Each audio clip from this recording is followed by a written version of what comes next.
Hey everyone, this is Renee Frey from Talent Q, and you're listening to the Conscious Professional Podcast. More people than ever want to be happy in their career and personal life, but they're going about it all wrong. I'm here to set the record straight and emphasize the importance of prioritizing your mindset. I am thrilled you're here. As many of you may know, I'm an entrepreneur, but something you may not know about me is that when I'm not preparing content for the Conscious Professional Podcast, you want to know what I'm up to? I do a lot of career coaching. And at my company, Talent Q, we develop courses and custom trainings and curriculums for professionals just like you. In fact, we've helped hundreds and thousands of people land new jobs, get pay raises and promotions that they deserve. Because that's what you're all after, right?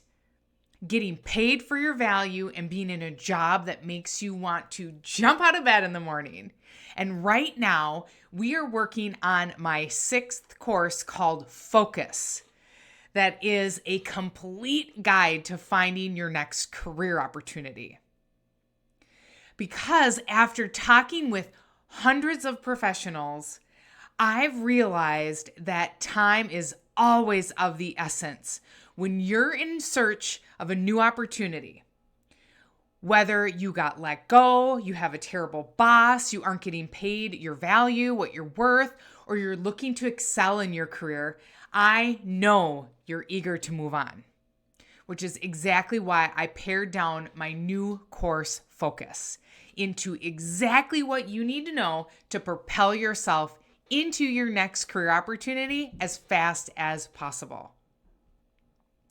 Instead of wasting time because you're unsure of where to start your job search, let this course be a proven guide to direct you exactly where you need to be. And because we love our listeners of this podcast so much, we're telling you first that you now have the opportunity to save your spot in this program before it hits the market. If you click the link in the description of this podcast, you'll be one of the first to sign up for Focus and get in the driver's seat of your career. I can't wait for this new program and to see all our listeners join. So don't miss your chance to sign up. Click on the link in the show notes in the description and hop on the wait list. So back to what I was saying about being an entrepreneur. Since I own my own business, I don't get annual performance reviews anymore. I don't report to anybody anymore. But there are times I need to check in with others for their opinions and their perspectives. If you know me or heard me speak at an event, you've probably heard me call myself an ultimate optimist. People who know me often comment about how positive I am. Back in March 2023, I was working on one of my new coaching programs, and I threw out a post on Facebook. And what I was after is I wanted to find out what my Facebook friends thought I was uniquely good at. And boy, was it awesome. There were several themes that popped up from that post. Spreading positivity, inspiring, engaging, high energy, authentic. Boy, reading the comments was a total confidence booster for me. So if you're having a rough day, throw out a post on your Facebook and ask your pals to share what you are uniquely good at. Their comments will immediately lift your spirits in an instant. So my post blew up with comments, and over half of them related back to me being positive in some way, shape, or form. And I call myself the ultimate optimist because I always see the positive side of anything. I always can see the light at the end of the tunnel. I can always pull out something good about any situation. But I wasn't always this way. I've got to be honest. I was not always an ultimate optimist. The secret is I actually trained myself to be this way. When I was in high school, school came super easy for me. I took college level courses in high school. I took all the AP, the advanced stuff. That's what they called it back in my day. And I got straight A's throughout high school. Every single class, straight A's. I took a ton of math and science classes because those were two of my most favorite subjects. I loved math and I loved science. And then I went to college and I started out my college career as a mechanical engineering major at the University of Minnesota because why wouldn't I go and be an engineer if I loved math and science, right? What I soon found out was just because I enjoyed math and science and I was good at those subjects didn't mean that I wanted to do that for the rest of my life. When I went off to college, it was a huge wake-up call for me. Not only was I dealing with personal shit from my family, but there was a whole lot of other stuff going on. And if you followed me for a while, you know that I grew up with an alcoholic father. And when I went off to college, I left behind a younger brother who was still in high school, who was still at home living with my mom at the time. Now, I had a tough childhood. My parents were never married. They split up multiple times. I have 6 sisters. I have 1 brother. 1 sister of mine, we have the same mom. The other 5 sisters and me, we have the same dad. And my brother and I, we have the same mom and dad. I know, your head's spinning. You need me to draw an org chart to understand my family. It's complicated. I get it. This complexity, though, back in the 1980s was unheard of. I remember kids' reactions when I told my friends about my family. They were totally shocked. Like they wouldn't believe me that my parents were never married. And they thought my half siblings were step siblings, that I meant they were step siblings. And let me tell you, there is a huge difference between step siblings and half siblings. Half siblings are blood relatives. Step siblings aren't. And I grew up living in a beautiful, wonderful house on a lake. I had all the brand name clothes. I had everything I needed, and it felt like we had money. All along, while witnessing the toxic relationship that my parents had with dependency and codependency and yada, yada, yada, my mom took us kids and left my dad multiple times, and we would always end up living in a smaller place. And at those times, I felt like we were completely broke. And my mom did this a few times while I was growing up. My mom, though, I love her to death. She always provided the most loving environment that was stable, and she raised us all on her own. She made tremendous sacrifices for us kids. She would have her bedroom be in the dining room so that my brother, sister, and I could each have our own bedrooms. She would always provide for us what we needed, and she would go without. Now, at that time, I was the free school lunch kid and the free sports kid. And I'm sharing these details with you just so you know where I'm coming from. And I don't want you to feel bad for me. I don't share this about my past for anyone to feel bad for me. I'm actually glad all this shit happened because if it didn't, I wouldn't be who I am today, and I wouldn't be here with you today. So I'm grateful for everything I experienced. When I was in high school, I had my sights set on going to college. I saw college not only as a way to get a job so I didn't have to work nights and weekends anymore, I saw it as a way to get away from my family. My time to create my own life. Live by my own rules. And I thought college was my escape. In my mind, I was like, I can finally get rid of all this family drama, leave behind my alcoholic dad, and start being who I wanted to be in life. I thought I wouldn't be attached to my family anymore. I'm not attached to my parents anymore. If I go away to college, I'm going to go live my life. I can be who I want to be and live the life I want to have. Yeah. A little different story, right? And I totally thought I can do what I want because I'm living my own life. and going to college. Well, at the time, this was a total illusion that I made up in my mind. Like I could just cut ties and say bye and go live my life. No, life doesn't work that way. I will never forget, I'm a freshman in college, sitting in my dorm room one night studying after classes, and my younger brother JJ calls me, and he is so distraught and he's so upset. He's telling me that dad's drinking again, and he's super upset about it. And I'm like, what the fuck? I'm here to start my life. Don't bother me with this shit anymore. Leave me alone. I remember that I was so irritated and so frustrated. Then once I calmed my emotions down, I realized, I was like, oh God, I felt really bad for my brother because I wasn't in the bedroom next door to him anymore. He couldn't just knock on the door and come chat with me. He's still in the family swirl, living at my mom's. So I'm trying to help support him in problem solving all this crap. Then next thing you know, I'm having all my own struggles because I'm not getting straight A's in college like I did in high school. And so it was like one huge blow after blow, and it felt like a sucker punch in the face after sucker punch in the face. Then I realize, what the fuck? Why am I not getting straight A's anymore? This was such a huge blow to me. I felt like I was no longer good enough. And why would college be different than high school? I thought I was smart. I rocked the A's in high school. School came so easy to me. So I really started to doubt myself.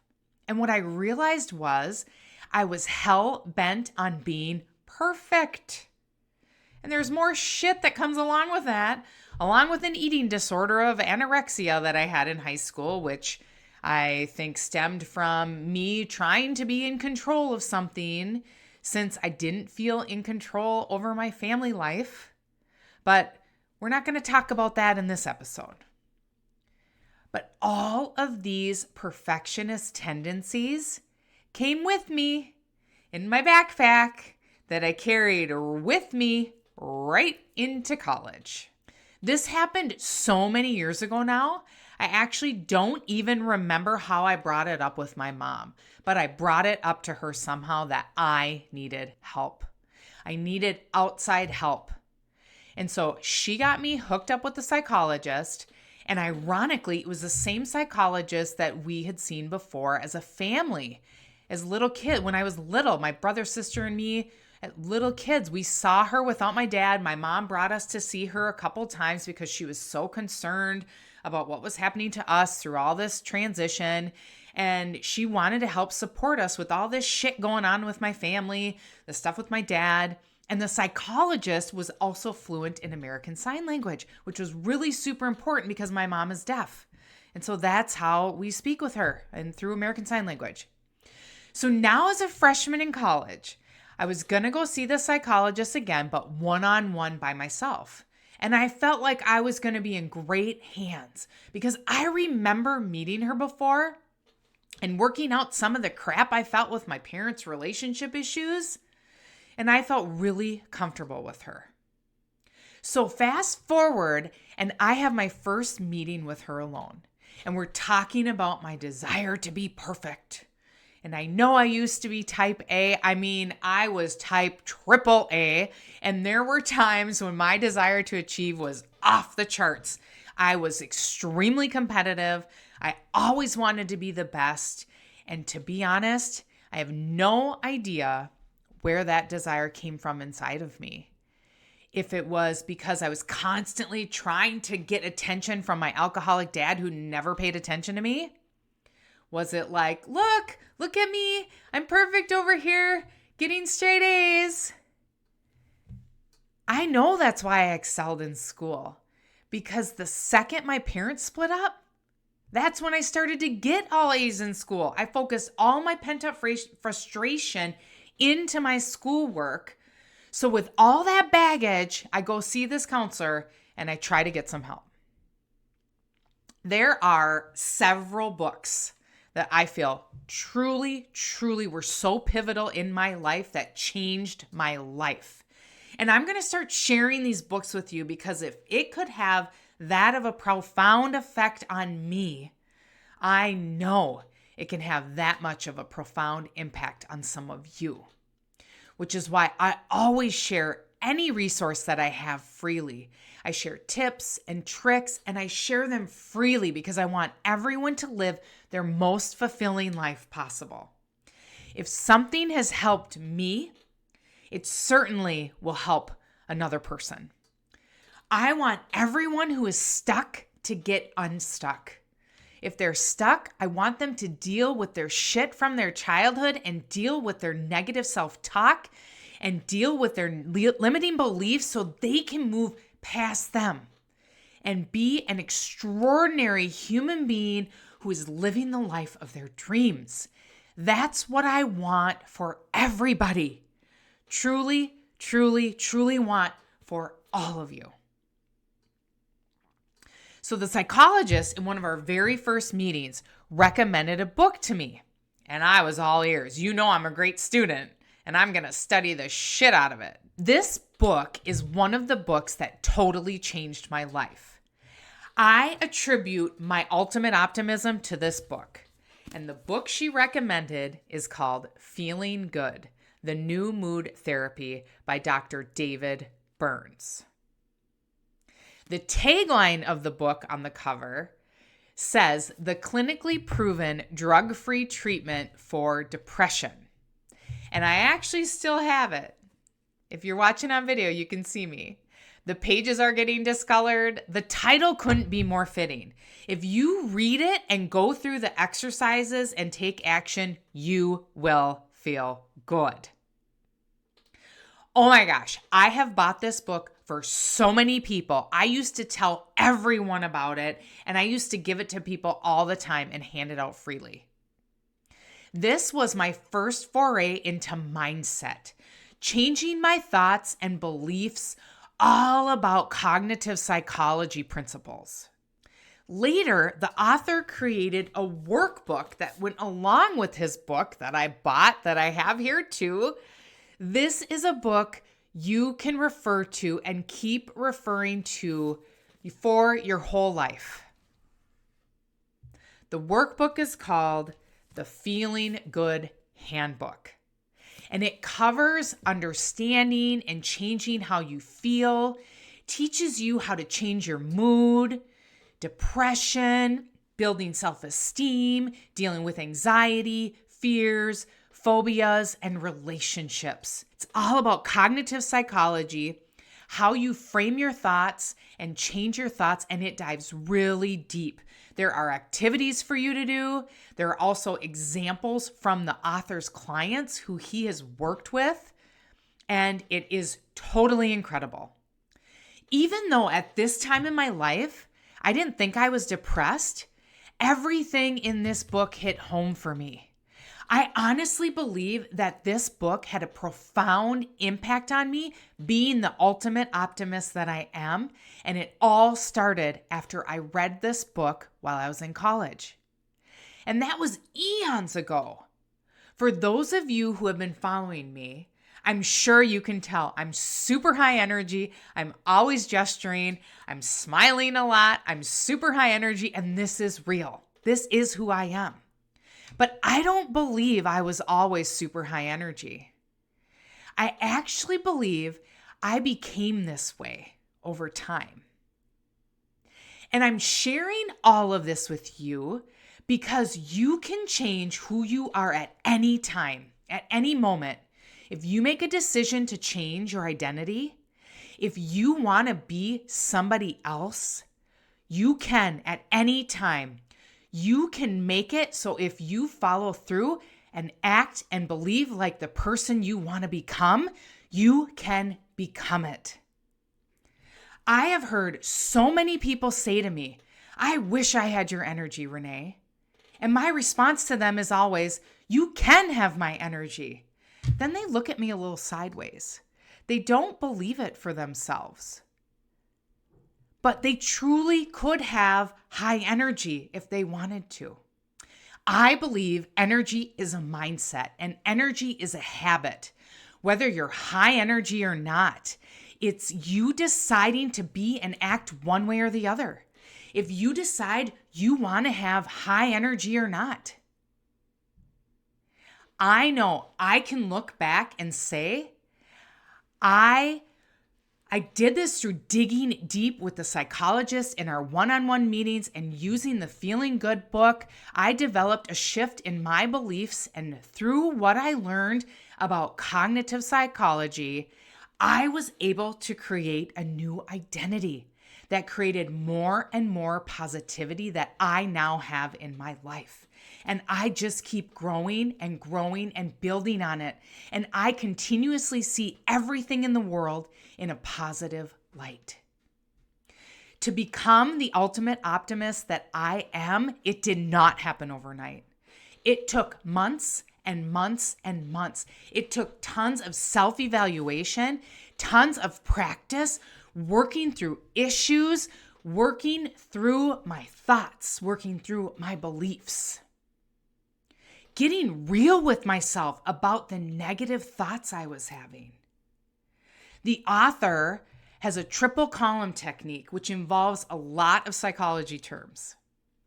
This is where he has you write down your negative thought and you label it.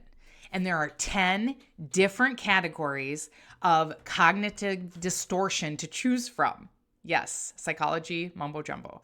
Some of them, for example, are all or nothing thinking, overgeneralization, mental filter, and the list goes on and on and on. Then you write out a rational response, and you do this for all your negative thoughts. And the book covers a ton of psychology technical terms, which I thought was easy to follow.